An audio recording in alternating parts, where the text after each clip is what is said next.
మహిళలకు ఉచిత బస్సు ప్రయాణాలు, అన్నదాత సుఖీభవ కింద రైతులకు సహాయం, అట్లాగే తల్లికి వందనం పేరుతో 10,000 కోట్ల రూపాయలు డబ్బులు ఇవ్వడం, ఇన్ని కార్యక్రమాలు చేస్తూనే మహనీయుడు తెలుగుదేశం పార్టీ వ్యవస్థాపక అధ్యక్షులు ఎన్టీ రామారావు గారి సంక్షేమ శ్రేయోరాజ్య స్థాపనలో భాగంగా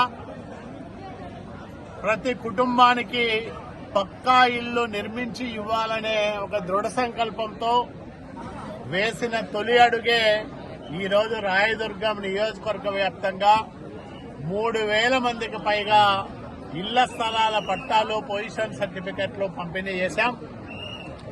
ఈ ప్రభుత్వం ఏర్పడిన తర్వాత ఈ 20 నెలల కాలంలోనే 4,186 మంది పేదలకు, గ్రామీణ ప్రాంతాల్లో ఉండే నిరుపేదలకు ప్రభుత్వ స్థలాల్లో పొజిషన్ సర్టిఫికెట్లు ఇచ్చాం. అట్లాగే ఇళ్ల స్థలాలు ఇచ్చాం. అట్లాగే వాళ్ళు ఎప్పటి నుంచినో బంజరు భూములు